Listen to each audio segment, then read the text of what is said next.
Momshi Balls, ayan, another day, another vlog na naman tayo. So, for today's video, mga Momshi, meron tayong pupuntahan. And yes, mga Momshi, ipapakita ko sa inyo kung gaano kaganda yung pupuntahan natin ngayon. And ayan, tamang antay lang ako dyan at nakasakay na nga ako sa sasakyan yan, mga Mi. So, medyo nakaidlip lang ako. And paggising ko, mga Momshi, nagulat ako, binabaha na pala yung Tanay ngayon. Wala na kasi tayong flood control. Charis! Well, anyway, mga Momshi Balls, ayan nga, Mami, tamang antay na lang kami dyan. At ayan na nga, mga Momshi, nakadating na kami sa mismong pupuntahan namin. Sobrang ganda dito, mga Momshi Balls ko, tahimik lang. Ayan nga, mga Mami, lobby pa lang, sobrang ganda na. Sobrang babait pa ng mga staff, inasikaso kami kaagad at inantay namin si Kuya para madala na yung mga gamit namin sa room. Ayan, Momshi Balls ko, ha, sabi nga ni Kuya, medyo mag-ingat kami dahil madulas nga daw at baka madulas kami, hindi pa kami nakakapunta sa room. Charot! At ayan nga, tinuto ko muna sa akin yung camera para makita niyo yung reaction ko just in case na madulas ako. Joke lang.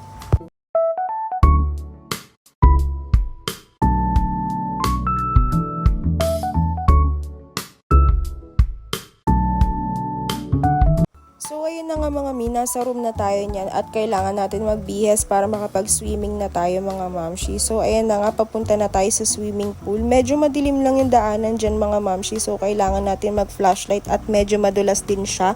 So ayan nga, mga Mami, kailangan ng flashlight pero sa mukha ko tinutok yung flashlight. Galing, di ba? So dito nga, mga Momshi Balls ko, makikita niyo naman sa likod ko, napakalinaw ng tubig nila, napakaganda, mga Mami, sobrang laki din ng pool nila at Momshi Balls, meron silang man-made lagoon dyan. So bukas nga, mga Momshi, ipapakita ko sa inyo kung gaano kaganda yung man-made lagoon nila dyan, mga Mami, at sobrang lamig pa ng tubig nun.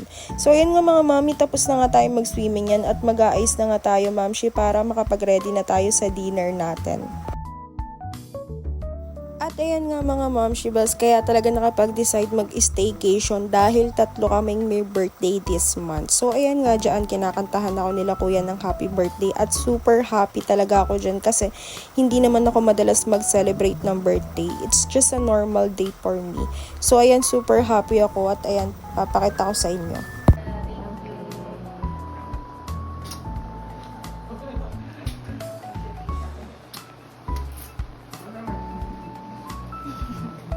At ayan nga, mga Momshi Balls, next naman namin kinantahan si Kuya. So 23 years old na nga si Kuya, no. At ayan, Mami, wala akong masabi dyan kay Kuya. Sobrang bait niya ni Kuya at napakasipag pa. Siya daw ang next na magiging Josh Mojica. So ayan nga, ang wish niya dyan ay sana mawala na daw ang sipon niya. At ayun nga, mga Momshi, ang last naman namin nakakantahan ay si Ate Pia. Yes, mga Mi, hindi mangyayari tong staycation na to kung hindi dahil sa kanya, mga Mami. From the book and the food, Momshi, naka-ready na yan lahat. Pupunta na lang talaga kami, mga Mami. So ayan nga, nag-celebrate din siya ng birthday niya, mga Momshi, dahil nag-photoshoot nga siya dito sa Mumarco, Tanay. And I'm so proud of her, mga Momshi. Sobrang liit niya lang dati at ngayon 18 years old na nga siya, mga Momshi. At ayan nga, mga Mi, see you tomorrow. Magpapahinga na rin tayo para maaga tayo bukas at marami tayong magawa. At ayan nga, mga Momshi Balls ko, maaga nga kami nagising dyan. So kitang-kita nyo naman, mga Mami, inaantok pa talaga kami. Pero kailangan namin gumising ng maaga, mga Momshi, kasi medyo maaga nga yung breakfast nila dito. So dyan medyo nagkukwentuhan lang kami kung ano yung mga food nila dito. And ayan, mga Momshi, nakatulala na nga ako dahil nagugutom na nga ako that time. So ayan, maya-maya lang, mga Momshi Balls, lalabas na rin kami niyan.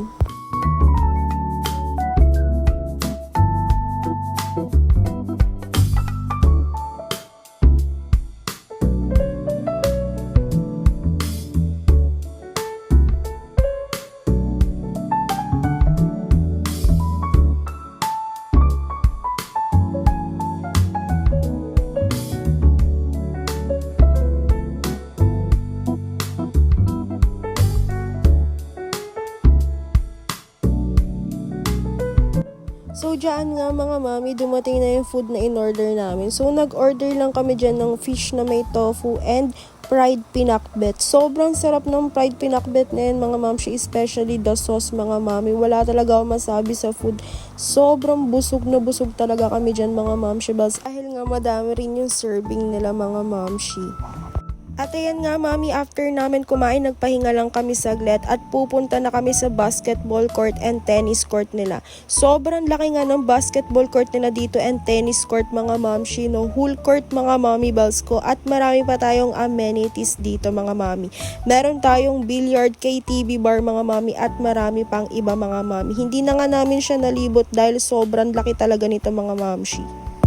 So dyan nga mga mi, naglalaro lang sila ng basketball and kami ni Pia naglalaro naman kami dito ng badminton. Nakakapagod din pala mga mi kasi tatalon-talon ka rin talaga dyan. Sobrang pinagpawisan talaga kami niyan ni Pia.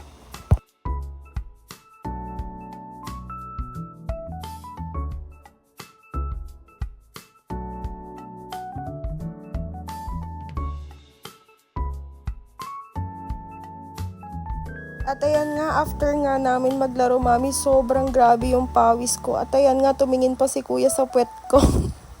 Kuya naman, grabe ka. At ayan nga mga mi, yung man-made lagoon nila, sobrang ganda niyan mga mamshi at napakalamig ng tubig niyan ng mga mami. Hindi nga ako masyado naligo dyan dahil nilalamig ako mga mami, hindi kasi ako sanay sa sobrang lamig. At ayan nga mga mi, nagbanlaw na nga ako dahil uuwi na rin kami niyan maya-maya. So hindi nga ako masyado naligo dun sa man-made lagoon mga mami. Pero yung CR naman dito, grabe naman sobrang lamig dahil sa aircon. So after ko nga maligo niyan mga mamshi, nag-ayos lang ako ng kaunti niyan mga mami. At nauna na nga ako sa kanila maligo dahil nagkaroon ako ngayon mga mami. As in, ngayon ka pa talaga dumating mi. Well, anyway mga momshi, sobrang ganda rin talaga dito sa pinuntahan namin. Highly recommended siya mga mami, sobrang payapa at tahimik sa lugar na to mga mami. At ayan mga mami, sayang lang at isang araw lang kami dito, pero babalik tayo dito mga momshi was. Ayan, sobrang cute niluhan dyan. At ayan nga mga mami, nag-antay lang tayo dyan ng sasakyan natin mga momshi bas ko at uuwi na rin tayo. At ayan nga, kumain muna kami dyan bago kami umuwi at tamang antay lang din muna kami ng sasakyan. So ayan nga, nakasakay na nga kami dyan mga mi. So ayan, see you on my next vlog. Thanks for watching!